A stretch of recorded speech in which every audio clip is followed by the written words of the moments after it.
नमस्ते सबैजनालाई। अनि सुरुमा चाहिँ के गर्नुस् भने मेरो भोइसलाई चाहिँ इग्नोर गर्नुस् है, किनभने मेरो भोइस चाहिँ एकदमै नराम्रो छ। अनि मैले यसरी बोलेर भिडियोहरू पनि बनाउँदैन हैन। अनि एकदमै धेरै मेसेज आएको हुनाले चाहिँ त्यो मलाई लेख्दै भिडियो पोस्ट गर्न पनि झ्याउ लाग्छ क्या। अनि मेसेजहरू चाहिँ धेरै आउँदा चाहिँ म एउटा चाहिँ भिडियो बोलेर नै पोस्ट गर्छु भनेर चाहिँ बनाइरहेको छु हैन। मेरो भोइस नराम्रो भए पनि मेरो कुरा चाहिँ सुनिदिनु होला। स्पेशल चाहिँ जसले मलाई मेसेज गर्नुभएको छ उहाँहरूको लागि चाहिँ मैले एक दुई हप्ता अगाडि चाहिँ एउटा पोस्ट राखेको थिएँ, जुन पोस्टमा चाहिँ मलाई एकजना कोरियामै बस्ने एकजना ब्रदरले चाहिँ मेरो इनबक्समा आएर नराम्रो लेख्नु भएको थियो। त्यसको लागि मैले स्ट्यान्ड लिएको थिएँ। अनि उहाँलाई मैले लास्ट चान्स दिँदै पनि मैले एउटा भिडियो बनाएको थिएँ। त्यो भिडियो बनाइसकेपछि चाहिँ उहाँले माफी त माग्नु, उहाँको आइडीहरू चाहिँ सबै उडाएर चाहिँ उहाँ चाहिँ लुकेर बस्नुभयो होइन। ठिकै छ, नेपाली हो भनेर मैले उहाँलाई एक चान्स दिएर त्यो कुरालाई मैले यतिकै इग्नोर गरेँ। त्यसपछि मेरो इनबक्सहरूमा एकदमै मेसेजहरू आयो होइन। स्पेसली चाहिँ सिस्टरहरूले गर्नुभयो, किनभने सिस्टर मलाई पनि हेल्प गरिदिनुहोस् न।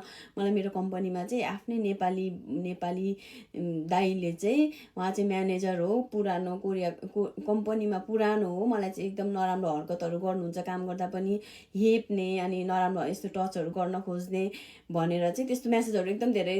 एकजना त्यो अस्ति नै एउटा न्युजहरू पनि बाहिर आउट भएको थियो होइन, थाहा छ सबैलाई, कोरियामा बस्नुहुन्छ भने सबैलाई थाहा छ। अनि मैले चाहिँ यसमा चाहिँ म के भन्छु भने होइन, स्पेसली सिस्टरहरूलाई चाहिँ यहाँ आफ्नो लागि मैले सकेको हेल्प चाहिँ म गर्छु, तर यस्तो कुरामा चाहिँ म पर्दिनँ। किनभने जे कुरा गर्दा पनि दुईजना बिच भएको कुराहरू त्यो थर्ड पर्सनलाई मजाले क्लियरली थाहा हुँदैन क्या कहिले पनि। जति नै क्लियरली गरे पनि जति जे भएको छ हजुरहरू दुईजना बिच भएको हुन्छ होइन। अनि त्यो कुरा चाहिँ मलाई भन्दा पनि मेरो लागि बोलिदिनु न। मलाई त्यो बोल्न उयो गाह्रो भएर होइन कि, सुरुमा चाहिँ आफ्नो लागि चाहिँ आफै बोल्नुपर्छ है। चाहे त्यो घरभित्र होस्, घर बाहिर होस्, चाहे आफ्नो देशमा होस्, अर्काको देशमा होस्, आफ्नो लागि चाहिँ आफै बोल्नुपर्छ। सुरुमा आफै स्ट्यान्ड लिने हो। त्यसपछि चाहिँ कहाँ गएर ढकढकाउनु पर्ने, कसलाई हेल्प माग्नुपर्ने हो त्यो गर्नुपर्छ। सुरुमा चाहिँ हजुर आफैबाट सुरु गर्नुपर्छ, स्टार्ट गर्नुपर्छ है। अनि अर्को चाहिँ के भन्छु भने, यदि हजुरहरूले नराम्रो कसैलाई नराम्रो, सुरुमा चाहिँ आफूले नराम्रो गर्नु भएन, आफूले गलत गर्नु भएन। आफूमाथि कसैले गलत गर्दैछ भने चाहिँ, कोरियामा हुनुहुन्छ भने हजुरहरूलाई त्यस्तो गाह्रो साह्रो परेको छ भने, कहाँ म भर्खर आएको नयाँ हो, मलाई केही थाहा छैन, मलाई बोल्न पनि डर लाग्छ भनेर त्यसरी मेसेज गर्नुभएको छ होइन। बोल्न डराउनु हुँदैन, आफ्नो लागि बोल्न। आफूले गलत गरेको भए चाहिँ बोल्न डराउनुपर्छ होइन। आफूले गलत गरेको छैन भने चाहिँ मैले सकेको हेल्प त म गरिहाल्छु, तर यसमा यसरी बोलेर यताउता गरेर चाहिँ म गर्दिनँ होइन। मेन कुरा चाहिँ के भन्छु भने, आफू बस्ने नजिकैको हेबारागी सेन्थ भन्ने हुन्छ। म त्यहाँ अस्ति गएर आएको, मैले पनि बुझेर आएको, मैले जाने जति कुरा चाहिँ त्यहाँ चाहिँ यदि हजुरहरूलाई कसैले नराम्रो गर्दैछ भने आफूलाई फिल हुन्छ नि त, आफूसँग प्रुफ छ भने होइन। आफूसँग भएको प्रुफ लिएर चाहिँ त्यहाँ गएर चाहिँ सिङ्गो गर्न सक्नुहुन्छ। चाहे जोसुकै होस्, विदेशी हो, स्वदेश, जोसुकैले पनि आफूलाई कसैले नराम्रो गर्दैछ भने चाहिँ आफ्नो नजिकैको हेबारागी सेन्टरमा गएर चाहिँ त्यो आफूसँग भएको प्रुफ, त्यहाँ एउटा फर्म भर्नुपर्छ है। त्यो फर्म भरेर चाहिँ आफूले सिङ्गो गर्न सकिन्छ। त्यहाँ चाहिँ हाम्रो लागि 1 रुपियाँ पैसा पनि लाग्दैन, सबै फ्रीमै गरिदिनुहुन्छ होइन।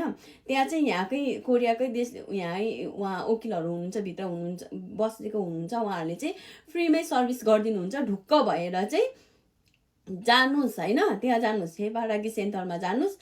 तर कुरा चाहिँ के हो भने चाहिँ आफूसँग भएको प्रुफ लिएर जानु पर्यो। अनि त्यहाँ गएर सिङ्गो गरिसकिसकेपछि चाहिँ पछि मलाई माया लाग्यो, मेरो आफन्त पर्नु हुने रहेछ, यस्तो पर्नु हुने रहेछ होस् भनेर भन्नुहुन्छ भने चाहिँ सुरुमै नजानुस्। किनभने त्यहाँ गइसकेपछि क्यान्सल हुँदैन। त्यो अगाडि बढिसकेपछि चाहिँ त्यहाँ त्यस्तो मलाई जे भन्यो मैले त्यही भन्दैछु है। आफूलाई त्यहाँ गइसकेपछि पछि लफडा हुन्छ, धेरै हुन्छ। किनभने त्यहाँ भिसा उहाँहरूको भिसा जान्छ अरे है। बुझ्नु भयो नि, यो कुरा चाहिँ बुझिराख्नु। मलाई जे भन्नुभयो मैले त्यही भनिरहेको छु। यदि पछि मैले यो केस म फिर्ता लिन्छु, मलाई माया लाग्यो, मलाई दया लाग्यो भन्नुहुन्छ भने चाहिँ सुरुमै नजानुस् होइन। पछिसम्म उसले गलत गरेकै हो भने उसले सजाय त पाउनु पर्यो नि त, चाहे जोसुकै होस्, आफ्नो घरभित्रकै मान्छे किन नहोस् होइन। तर पछि मलाई माया लाग्यो बिचारा यस्तो त्यसपछि चाहिँ त्यो आफैलाई गाह्रो पर्छ। यदि कसैले आफूलाई नराम्रो, यो कुरा चाहिँ साथीभाइ यता अगर बगरलाई मात्रै होइन कि, आफ्नो घरभित्र जब हजुरहरू जो पनि हस्बेन्ड वाइफ कोरियामा बस्नुहुन्छ नि, आफ्नो हस्बेन्डले चिट गर्दैछ भने, केटालाई मात्रै म भन्दिनँ, केटीहरू पनि कम छैन है। केटीले पनि चिट गर्दैछ भने, दुःख दिइरहेछ भने, मार्ने पिट्ने त्यो मात्र होइन क्या, त्यसलाई मात्रै त्यो दुःख दिएको भनिँदैन कि। चिटिङ गरेर त्यो मेन्टली हेल्थमा असर गरिरहेको हुन्छ नि। यदि कसैले त्यस्तो गर्दैछ भने त्यसको लागि पनि गएर त्यहाँ सिङ्गो गर्न सक्नुहुन्छ। कसको लागि रे? साथीभाइ यताउताको लागि मात्रै होइन कि यदि हस्बेन्ड वाइफले पनि चिट गर्दैछ आफूलाई होइन, आफूलाई गाह्रो भइरहेछ, घरमा एकदम नराम्रो हरकतहरू गरिरहेछ भने त्यसको लागि पनि हेबारागी सेन्टरमा गएर चाहिँ सिङ्गो गर्न सक्नुहुन्छ। यदि कोही आफ्नो डिपेन्डेन्टमा आएको छ, कोही आएको छ यताउता भने पनि त्यो चाहिँ सुरुमै सोचेर जानुहोस्, त्यो भिसा जान्छ।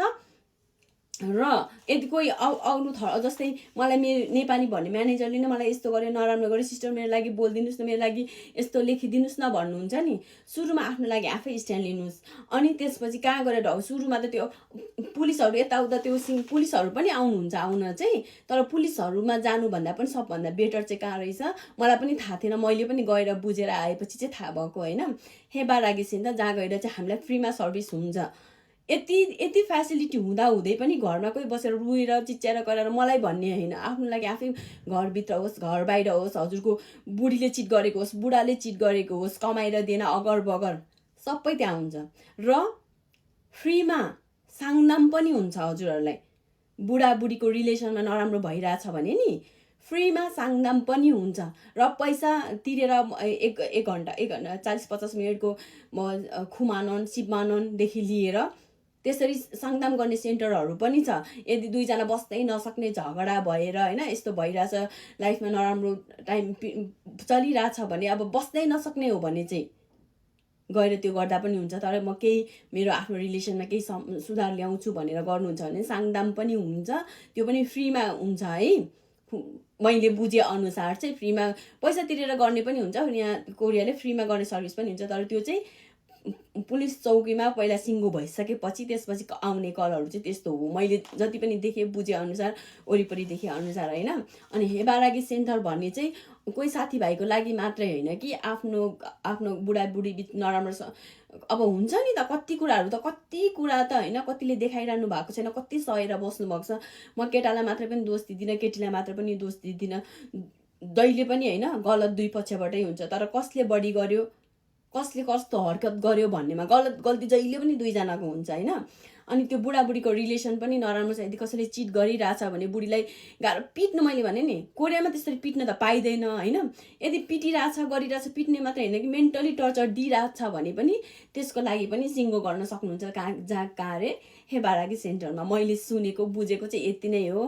अरू भनेको चाहिँ मैले सक्ने हेल्प भनेको त म गर्छु नै, तर मेन चाहिँ के हो भने म के भन्छु भने म केटीको मात्रै पक्ष पनि लिँदिनँ है, म केटाको पनि पक्ष लिन्छु। केटाहरू पनि अब पीडित हुन्छ नहुने होइन, तर म्याक्सिमम अब केटीहरू भइरहेको हुन्छ। त्यस्तो खण्डमा चाहिँ त्यसरी रुममा बसेर मलाई यसरी मैले मेरो साइडबाट म बोल्दिनँ, मैले गरिदिने त म गर्छु होइन। तर मेन चाहिँ के हो भने हेबारागी सेन्टर जानुहोस्, फ्रीमा सर्भिस लिनुहोस्, फ्रीमा साङदाम लिनुहोस्, अनि गलत गर्नेलाई कारबाही पनि त्यहीँबाट हुन्छ। तर यदि मैले त्यो केस फिर्ता लिन्छु अगर बगर त्यस्तो गर्नुहुन्छ भने चाहिँ नजानुहोस्।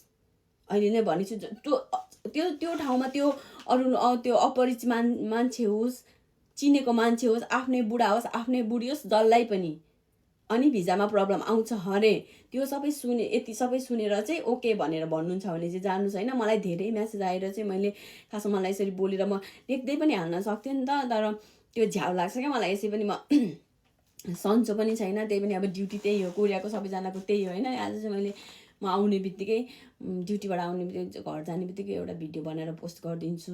कतिलाई त थाहा होला, मलाई चाहिँ फर्स्ट टाइम थाहा भएर त्यो अस्तिको ब्रदरले गरेर मलाई थाहा भएको होइन। म गए पनि आए पनि मलाई चाहिँ के लाग्यो भने त्यत्रो टाढाबाट त्यस्तो टाढा जसरी आउनुभएको, जसरी इपिएसमा जति जाने पनि आउनु भएको छ नि, एकदम दुःख भएर यहाँ कोही रमाइलो गर्नको लागि मोज जसले जति गफ लगाए पनि इपिएसबाट आउनेहरू जति दुःख गर्नका लागि आउनुभएको। मैले त्यही भएर त्यो ब्रदरलाई पनि एक चान्स दिएँ होइन। मान्छे हो, गल्ती मान्छेबाटै हुन्छ, अनि त्यो माफ गर्ने मान्छे चाहिँ के हुन्छ अरे भगवान् हुन्छ अरे क्या। मैले जानेको चाहिँ, मैले जे जानेको छु त्यही भनेको है, गल्ती मान्छेबाटै हुने हो, त्यो के अरे अरूबाट हुने होइन। सुधार पनि मान्छेबाटै हुन्छ क्या। तर गलत गर्दा गर्दै पनि त्यो आफ्नो एटिट्युड देखाएर ओभर भएर होइन, म जस्तो कोही छैन, म जस्तो जान्ने कोही छैन, यसले के गर्न सक्छ भनेर भन्यो, त्यस्तोलाई चाहिँ ध्वस्तै तिनीहरूलाई चाहिँ जलाएर ध्वस्तै बनाउनुपर्छ। म चाहिँ यति नै भन्छु। यदि कसैले हजुरहरूलाई नराम्रो आफूले पहिला सुरुमा नराम्रो कसैलाई पनि नगर्नुहोस्, म सबैलाई यही भन्छु। कसैलाई प्याच राम्रो बोल्न सक्नुहुन्न, राम्रो गर्न सक्नुहुन्न भने नराम्रो पनि कसैलाई पनि नगर्नुहोस्। म त त्यही हो, म कसैलाई त्यसरी कसैको कमेन्टमा गएर कसैको म्यासेजमा गएर नराम्रो बोल्दिनँ पनि, नराम्रो भन्दिनँ पनि। म काहीँ लाइभमा गएर जोइन गरेर गरेर बस्दिनँ पनि होइन। देख्नु त्यसरी बसेको भिडियो लामो भयो होला, फेरि अर्को भिडियो बनाउँछु ल।